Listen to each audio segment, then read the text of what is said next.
عزیز طلباء السلام علیکم۔ آج کی اس ویڈیو میں ہم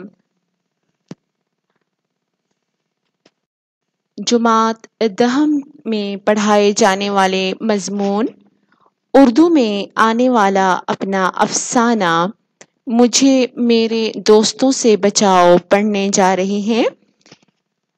امید کرتی ہوں کہ تمام سابقہ ویڈیو دیکھتے ہوئے لیکچر کو سنتے ہوئے آپ نے اپنا مطالعہ جاری رکھا ہوا ہوگا۔ سب سے اہم بات یہ ہے کہ مطالعے کے دوران آپ کے پاس اردو لغت کا ہونا وہ ازحد ضروری ہے تاکہ آپ نہ صرف نئے الفاظ سے روشناس ہو سکیں بلکہ ان کے معنی و مفہوم کو بھی سمجھ سکیں۔ تو چلیے چل کر اپنے افسانہ مجھے میرے دوستوں سے بچاؤ کے بارے میں پڑھتے ہیں۔ اس سے پہلے کہ ہم اپنا افسانہ مجھے میرے دوستوں سے بچاؤ کا مطالعہ شروع کریں، ہم سب سے پہلے دیکھ لیتے ہیں کہ افسانہ کیا ہے، اردو ادب میں اس کی کیا اہمیت ہے۔ آپ کے اردو درسی کتاب کے صفحہ نمبر 53 پیج نمبر 53 پر افسانہ سے متعلق معلومات دی گئی ہے۔ افسانہ سے مراد وہ مختصر تحریر، قصہ، کہانی یا واقعہ ہے جس کے تمام افراد یا کردار خیالی ہوتے ہیں، یعنی ان میں کوئی حقیقت نہیں ہوتی۔ افسانے کو انگریزی میں فکشن کہتے ہیں۔ اس میں ادیب زندگی کے کسی ایک گوشے پر روشنی ڈالتا ہے۔ افسانہ اپنے اختصار کی بنا پر ایک ہی نشست میں پڑھا جا سکتا ہے، یعنی افسانہ جو ہے وہ قدرے مختصر کہانی یا قصہ ہے جس کو آپ ایک ہی مرتبہ میں بیٹھ کر پورا مکمل پڑھ سکتے ہیں آسانی سے۔ یہ اردو میں مغربی ادب کے زیر اثر آیا ہے۔ اردو میں افسانے کا باقاعدہ آغاز 20ویں صدی کے اوائل میں ہوا، یعنی کہ 20ویں صدی کے شروع میں افسانے کا آغاز ہوا، اور سجاد حیدر یلدرم اردو کے پہلے افسانہ نگار مانے جاتے ہیں۔ اردو کے پہلے افسانہ نگار سجاد حیدر یلدرم کا ہمارے پاس افسانہ مجھے میرے دوستوں سے بچاؤ موجود ہے۔ آئیے چل کر پہلے سجاد حیدر یلدرم کے بارے میں جان لیتے ہیں۔ سجاد حیدر یلدرم کا نام اردو ادب میں ایک خاص درجے نگارش سے منسوب ہے۔ انہوں نے علی گڑھ کالج میں تعلیم پائی تھی۔ پہلے نواب اسماعیل خان تلکہ دار میرٹھ اور پھر مہاراجہ صاحب محمود آباد کے پرائیویٹ سیکرٹری رہے۔ آخری پیراگراف دیکھتے ہیں۔ ان کے افسانوں میں 3 خصوصیات ہیں۔ پہلی خصوصیت تو وہ نفسیاتی نقطہ نظر ہے جو افسانے کے ہر حصے میں یکساں طور پر نمایاں رہتا ہے۔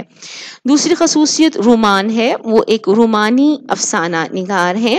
خیالی پیکر بنانے اور اس کے گرد رومانی فضا پیدا کرنے میں انہیں خاص کمال حاصل ہے۔ تیسری خصوصیت جذبات لطیف کی مصوری ہے۔ انہی خصوصیات نے سجاد حیدر کو 20ویں صدی کا شگفتہ قلمکار اور ادیب بنایا۔ تصانیف دیکھ لیتے ہیں۔ خیالستان، ثالث بالخیر، جلال الدین خوارزم شاہ، حکایات اور احساسات۔ سجاد حیدر یلدرم کا تحریر کردہ مجھے افسانہ مجھے میرے دوستوں سے بچاؤ سے ہم پڑھنے جا رہے ہیں، جو کہ صفحہ نمبر 28 پر موجود ہے۔ پہلا پیراگراف پڑھتے ہیں۔ مصنف کہتے ہیں کہ ایک دن میں دلی کے چاندنی چوک میں سے گزر رہا تھا کہ میری نظر ایک فقیر پر پڑی جو بڑے مؤثر طریقے سے اپنی حالت زار لوگوں سے بیان کرتا جا رہا تھا۔ 2-3 منٹ کے وقفے کے بعد یہ درد سے بھری ہوئی اسپیچ انہی الفاظ اور اسی پیرایا میں دہرا دی جاتی تھی۔ یہ طرز کچھ مجھے ایسا خاص معلوم ہوا کہ میں اس شخص کو دیکھنے اور اس کے الفاظ سننے کے لیے ٹھہر گیا۔ اس فقیر کا قد لمبا، جسم خوب موٹا تازہ تھا اور چہرہ ایک حد تک خوبصورت ہوتا، مگر بدماشی اور بے حیائی نے صورت مسخ کر دی تھی۔ یہ تو اس کی شکل تھی، رہی اس کی صدا تو میں ایسا شکیل قلب نہیں ہوں کہ صرف اس کا مختصر سا خلاصہ لکھوں۔ وہ اس قابل ہے کہ لفظ بلفظ لکھی جائے، چنانچہ وہ اسپیچ یا صدا جو کچھ کہیے یہ تھی۔ مصنف کہتے ہیں کہ ایک مرتبہ وہ دلی کے چاندنی چوک سے گزر رہے تھے، جہاں ان کی نظر ایک فقیر پر پڑی جو جسامت کے لحاظ سے تو ٹھیک ٹھاک تھا، مگر اس کی صدا جو تھی وہ نہایت دردناک تھی۔ وہ اپنے الفاظ میں کچھ یوں کہہ رہا تھا کہ اے بھائی مسلمانوں، خدا کے لیے مجھ بد نصیب کا حال سنو۔ میں آفت کا مارا 7 بچوں کا باپ ہوں، اب روٹیوں کو محتاج ہوں، اپنی مصیبت ایک ایک سے کہتا ہوں۔ میں بھیک نہیں مانگتا، میں یہ چاہتا ہوں کہ اپنے وطن کو چلا جاؤں، مگر کوئی خدا کا پیارا مجھے گھر بھی نہیں پہنچاتا۔ بھائی مسلمانوں، میں غریب الوطن ہوں، میرا کوئی دوست نہیں، ہائے میرا کوئی دوست نہیں، اے خدا کے بندو میری سنو، میں غریب الوطن ہوں۔ یہ صدا اس فقیر کی تھی جسے مصنف نے سنا، مگر مصنف کو تعجب اس بات پر ہوا کہ وہ فقیر جو صدا لگا رہا تھا اس میں وہ بار بار یہ کہہ رہا تھا کہ میرا کوئی دوست نہیں ہے۔ چنانچہ مصنف کو اس جملے پر حیرت ہوتی ہے اور وہ تعجب سے اپنا موازنہ اس فقیر سے کرتے ہیں اور دیکھتے ہیں کہ وہ کن کن حالات میں ان سے بہتر ہے۔ مصنف کہتے ہیں کہ وہ ٹھیک ہے کہ وہ جو ہے کچھ امور میں وہ ان سے اچھا ہے، یعنی کہ میں کام کرتا ہوں اور وہ مفت خوری سے دن گزارتا ہے، میں اس بات سے اس سے بہتر ہوں۔ یہ کہ میں نے تعلیم پائی ہے اور وہ جاہل ہے، اس لحاظ سے بھی جب موازنہ کیا جائے تو میری حالت اس سے بہتر ہے۔ میں اچھے لباس میں رہتا ہوں، وہ پھٹے کپڑے پہنتا ہے، لباس اور وضاقت کے لحاظ سے بھی میں اس سے بہتر ہوں۔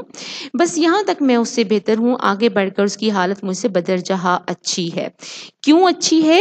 کیونکہ مصنف کہتے ہیں کہ اس کی حالت اس وجہ سے بھی اچھی ہے کیونکہ اس کا کوئی دوست نہیں جس کو وہ مصیبت خیال کر رہا ہے۔ مصنف کہتے ہیں کہ میرے خیال میں تو وہ بہت بڑی نعمت ہے، اس کو اس چیز کی قدر کرنی چاہیے اور یہ اس کے حق میں بہتر ہے کہ اس کا کوئی دوست نہیں ہے۔ آگے چل کے مصنف کہتے ہیں کہ میں اپنے دل میں یہ باتیں کرتا ہوا مکان پر آیا، کیسا خوش قسمت آدمی ہے، کہتا ہے میرا کوئی دوست نہیں، اے خوش نصیب شخص، یہی تو مجھ سے بڑھ گیا۔ لیکن کیا اس کا یہ قول صحیح بھی ہے؟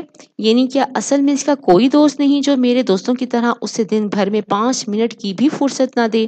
میں ایک مضمون لکھنے جا رہا ہوں، مگر خبر نہیں کہ مجھے ذرا سا بھی وقت ایسا ملے گا کہ میں تخلیہ میں اپنے خیالات جمع کر سکوں اور انہیں اطمینان سے قلم بند کر سکوں یا جو اسپیچ مجھے کل دینی ہے اسے سوچ سکوں۔ کیا یہ فقیر دن دہاڑے اپنا روپیہ لے جا سکتا ہے اور اس کا کوئی دوست راستے میں نہ ملے گا اور یہ نہ کہے گا بھائی جان دیکھو پرانی دوستی کا واسطہ دیتا ہوں، مجھے اس وقت ضرورت ہے، تھوڑا سا روپیہ قرض دو؟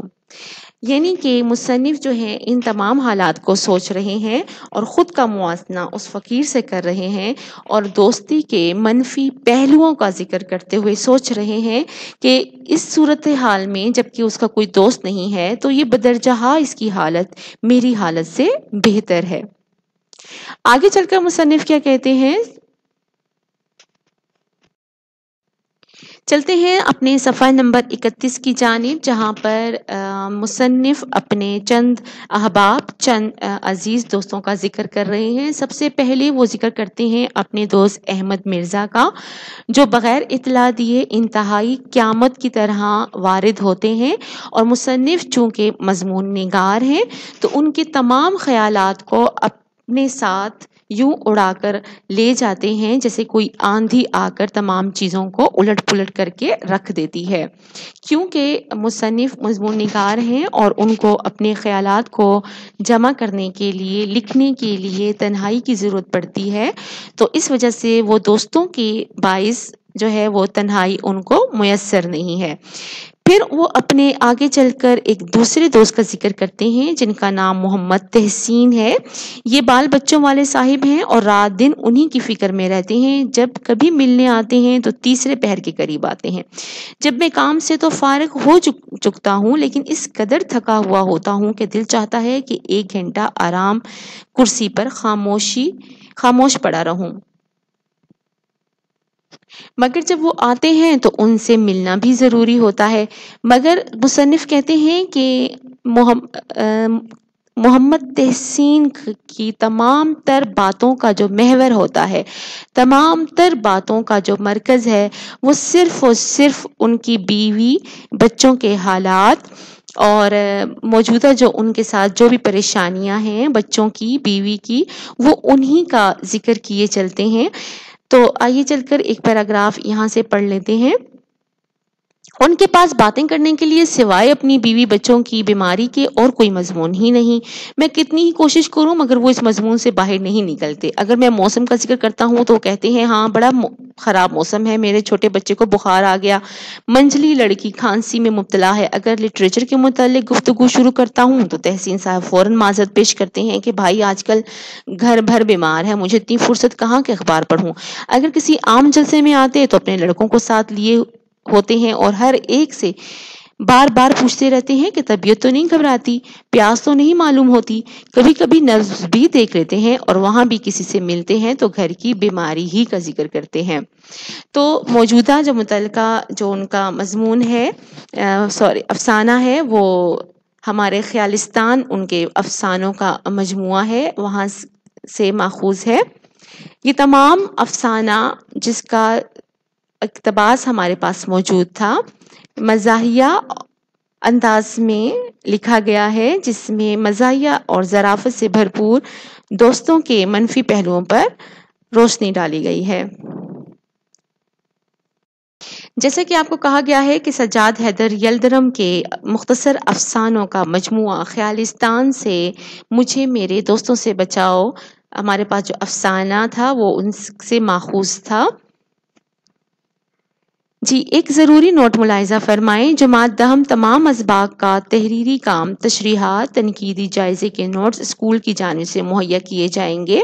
یعنی آپ نے تحریری کام نہیں کرنا، آپ کو تمام متعلقہ تحریری کام گزشتہ اسباق کا اور آنے والے اسباق کا نوٹس مہیا کر دیے جائیں گے، آپ اس کے مطابق ہی اپنی تیاری کریں گے۔